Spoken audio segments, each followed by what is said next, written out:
Hello guys, how's it going? My name is Dal. Ever since the WoW remix Mr. Pandaria mode got released, I've been playing it almost religiously, and I've been focusing on gearing out one of my characters as much as possible. While a lot of players are going to be diving into this mode to earn some of the cosmetics and mounts, I've been primarily focused on trying to create the strongest character available with the gearing system that is available in this mode. Between all of the different ability gems, passive proc gems, and even stat gems which you can use to fuel various resources of your character, creates an opportunity for you to be able to build one of the strongest characters available. But the journey to craft this godlike hero of Pandaria can be difficult because of some of the complexities behind this new upgrade in gearing system. So today I'm going to go over how I've been able to craft and build my character over the last few days, and we'll try to dispel some of that early gearing confusion that a lot of players encounter, to give you tips on how to get all of your accessories such as trinkets, rings, as well as your next slot, how to optimize your gem acquisition, as well as give some pointers on how to optimize your overall gear upgrades. And if you guys want to see more guides such as these for the WoW Remix Mr. Pandaria mode, be sure to follow the channel. Otherwise, let's dive into this gearing guide. I want to break this video down with what I think is going to be the most important things you should start working on immediately. And that's going to be to get accessories for your character as soon as possible. As you level a character, you'll notice that besides gems and random items of green and blue gear, you don't really get things like rings, you don't get things like trinkets or necklaces. Those can be obtained only by completing certain achievements within this Pandaria mode. The first of these is going to be a Time Runner's Idol, which is fairly easy to get as long as you get a character to max level, which should generally be a long-term goal for everybody playing in WoW Remix. But for the most part, I wouldn't try to reach level 70 as soon as possible, mostly because scaling is a thing. With scaling, lower level players actually get a little bit of a leg up when it comes to doing group content, so fighting bosses, slaying enemies, fighting mobs in the open world, attacking world bosses. All of these activities are going to be a little bit less gear intensive for you, since you're not expected to have a lot of great gear at such low levels. But as you gain higher levels, you increase your potential to go beyond your limits and create a very strong character, but that character is also going to be very bound to your gear. So it's usually recommended to do as many activities and achievements as possible, especially some of the more difficult content at lower levels, before you have to start wrestling with gear upgrades and fighting against the game scaling. So, Time Runner's Idol should be a focus for you, but it's more of a long-term goal that you shouldn't work on immediately. Instead, try to accomplish as many things as you can before you hit level 70. Another trinket is going to come from the questline of Escalation, which is the Time Runner's Beacon, which requires for you to complete 3 scenarios, and scenarios are generally easy to queue into. Scenarios are role-agnostic, dungeon-like experiences that don't really require anybody to be a tank or a healer. So anybody can queue into them fairly easily, but if you are going to be doing the Escalation questline, while it doesn't require for you to complete any of the scenarios on Heroic difficulty, I still would try to see if you can get them done on Heroics, just so you can save up a little bit more time. One of the rings you can collect from achievements is going to be a Time Runner's Ring, which requires you to complete all of Pandaria's scenarios on Heroic difficulty. The other ring is going to be the Time Runner's Seal, which, just like the Time Runner's Ring, this one requires you to complete Pandaria's dungeons on Heroic difficulty. This one is going to take you a little bit of time just because there's quite a bit of dungeons in Pandaria, but also, just like scenarios, you can queue for these specifically. Now, the last bit of accessory that you can obtain that's going to take you probably the longest amount of time is the Time Runner's Amulet, which goes on your next slot. For this one, you're required to complete every raid on normal difficulty. This one is going to be quite time consuming, especially depending on which raids you end up going through. But you can start doing these raids as early as level 25. At least Mogashan Vaults can be queued by level 25 characters, but you should also be able to get into random bug groups fairly easily on normal. In fact, again, because of the scaling, if you do these as early as you can within your level bracket, being 25, 35, 40, whenever these raids become available for you, then you should probably try to do them as early as possible. Raids such as Mogashan Vaults, Heart of Fear, and Terrace of Endless Springs can be one-shot with a decent group. Places, however, such as Siege of Orgrimmar and Throne of Thunder can also be one-shot, but these will take the most amount of time out of you, just because these raids are filled with bosses. And it's been a long while since we've seen so many bosses in a single raid, so Siege of Orgrimmar and Throne of Thunder might give some of you a bit of a whiplash. Next, let's also go over how to upgrade your character's gear. And gear upgrade system is going to be a pretty big system when it comes to WoW Remix of Pandaria. This is how you'll be trying to fight off the scaling that happens as you get to higher levels. Generally, to upgrade items, you'll be using the currency of bronze to upgrade any gear that your character currently has, which presents you with a little bit of an issue because bronze is a currency that can be used for a number of things. Some of you will be more interested in playing Mix Up Pandaria just for some of the cosmetics and some of the mounts and even transmogs that you can obtain, as well as some of the more rare mounts that will cost a hefty amount of bronze for you to collect. So how you spend your bronze is really going to depend on you. If you're trying to get yourself the bare minimum item level in order to be able to do majority of content minus some of the more harder endgame content, but your focus is mostly on trying to obtain as many of these mounts as humanly possible, then ideally you'll want to have all of your items for a level 70 character be roughly at item level of 340 or so, because at this item level everything starts to kind of be normalized in terms of the endgame scaling. This is where your level 70 characters will not get one shot to majority of enemy mechanics and will start to deal actual respectable damage when it comes to solo, but also in terms of group content. And usually as you're leveling your character, early levels of all of your upgrades are not going to cost you a lot of bronze, so you should try to keep up with this as best as possible.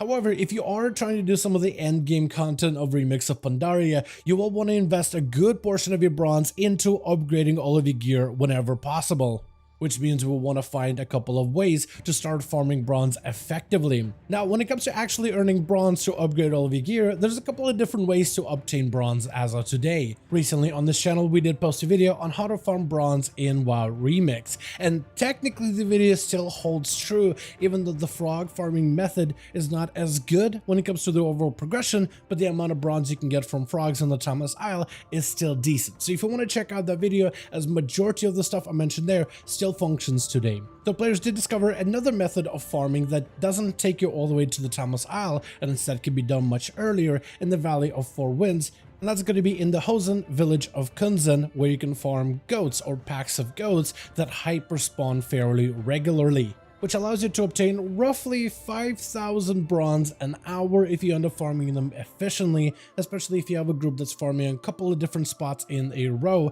This also allows you to earn other currencies such as gear, which can be also liquidated into additional bronze, but also you can get rate buff scrolls as well as threads in order to further upgrade your cloak. However, the only item that cannot be upgraded with bronze is the Cloak of Infinite Potential. This cloak instead gains stats as well as other bonuses as you collect additional threads in order to power up your cloak. Previously, threads were fairly easy to farm when people were doing the frog farming in Timeless Isle. However, the frogs no longer yield nearly as much thread as before, so players have recently begun the search to find out how to optimize the cloak upgrades with the frog nerf. Generally participating in group activities such as scenarios, dungeons, and slaying endgame bosses is how majority of players are going to be able to get additional threads. Though if you want a solo spot that you can farm all on your own, unless it is crowded by other players, which could potentially be even worse after the release of this video, is the Goa Lai Halls. Inside of the ruins of Gulai, as well as around the ruins of Gulai, are a ton of Mogu, which most of them are found fairly close together, close enough where you can group them up into a single pile and then nuke them down with mass AoE. From there, it's going to be a little bit based on whether you're lucky or not, but for the most part, in about 30 minutes of farming the Mogu, I found it to drop a solid amount of threads to upgrade your cloak. And they also give you keys that can be redeemed down into the Gulai halls, where you could find in the depths of the halls some chests that can grant you additional reputation with various factions of Pandaria, but also a slim chance at some of the better gear upgrades, things like blues and potentially even purples. Now, the last thing you're going to need to fully power up your character are gems, primarily the stat gems, which is how we're going to be making our characters absolutely overpowered for this mode. There's a couple of ways that you can acquire these gems. One of them is by slaying enemies and participating in endgame content. Another way would be to visit your gem procurer NPC in order to buy a synchronized prismatic gems, which gives you a chance to obtain a random prismatic gem, though all of these are going to cost bronze. Bronze, a currency which we'll primarily be using to either buy our cosmetics or upgrade our gear. With bronze out of the question due to its inefficiency, there is, however, another currency that we can work towards in order to be able to unlock additional gems to power up our character, and that's going to be through lesser charms of good fortune. The reason lesser charms of good fortune are so good as a currency for WoW Remix is because they can be traded in to any of the main faction's quartermasters in order to obtain additional bronze caches as well as prismatic gems. Previously, acquiring lesser charms of good fortune was really easy when the frog form was still functional in the Timeless Isle, but with them nerfing the frogs, lesser charms of good fortune are a little bit harder to come by. So we'll have to utilize all of the older methods of how to obtain lesser charms before the Timeless Isle, that being dailies, which end up giving you the most consistent amount of lesser charms of good fortune. Technically, you can acquire these charms almost everywhere, from slaying any of the elite enemies inside of the Timeless Isle, or slaying rares and even rare elite events within any of the zones of Mists of Pandaria. Though all of these enemies are going to only have a chance of granting you any amount of lesser charms of good fortune. But if you want a more consistent amount, then dailies from certain factions are going to give you the most amount of bank for the time spent. The factions you'll want to prioritize will be the Golden Lotus, which can be found inside of the Setting Sun Garrison. And there's a lot of little dailies that you can focus on in order to be able to get a decent bit of charms of good fortune for very little time spent. Another faction that's worth your time are the August Celestials, whose dailies are going to be on a rotation every single day. The easiest way to find out which of these Celestials currently has dailies active will be to go either to your Alliance or the Horde hub in the Vale of Eternal Blossoms and go to the bottom floor on the outdoors and then talk to the August Celestials Quartermaster. And they'll tell you directly which of the Celestials is currently in need of help for dailies. Another set of dailies that's worth your time will be in the Krasarung Wilds to either aid the Horde or the Alliance in their conquest in the wilds. And lastly, if you finish up the campaign for the Dread Waste, the Calaxi themselves also have a set amount of dailies that will generally be worth your time. After you're done with all your dailies, turn in the lesser charms of good fortune to any of the faction's quartermasters, and you can even prioritize whichever quartermaster you want in order to earn additional rep with that specific faction. But that is how I've been able to alleviate any of that gem farming on my main character. That being said, I do hope that they end up buffing the amount of not only bronze that you get to upgrade your character, but also the charms of good fortune. Because ever since they nerfed the frogs in the Timeless Isle, the grind has really slowed down to almost a halt, and doing dailies in Pandaria is fun and nostalgic, but does not nearly feel as time efficient as what you were able to achieve with the frogs, which a handful of players got to enjoy before they eventually shut down the floodgates. So if you started playing late, you're essentially behind everybody else. So hopefully they'll find a different workaround, because I think the way it's at right now in Remix of Pandaria is not acceptable. I think part of the fun of being able to play a character is power yourself up with a bunch of gems, and making that a less grindy experience I think will overall increase the enjoyment that many players can have with the system and being able to play an overpowered character in this limited time mode. But with that being said, that's going to be the entire guide on how to gear up a character and maximize your gains in order to become one of the most powerful beings in the WoW Remix Mists of Pandaria. Quite a bit of a setup that you have to do, quite a bit of a grind right now with the bronze in particular, but hopefully they'll find ways to alleviate these issues, because at the end of the day, players want to be able to earn all of these different cosmetics while also being able to experience a new version of WoW in particular. And right now you kind of have to choose either going for the cosmetics while also getting yourself the bare minimum in terms of gear, or fully buffing up your character, but then at the end of the day missing out on some of those cosmetics. But with that being said, this is going to be how you would gear up a character quickly and efficiently in the WoW Remix mode. I want to thank all of you guys so much for watching this video, and hope all of you enjoyed, and let me know all your thoughts in the comments down below. Are you going to be focusing on collecting bronze to gear cosmetics, or are you actually looking to gear up a fully fledged character?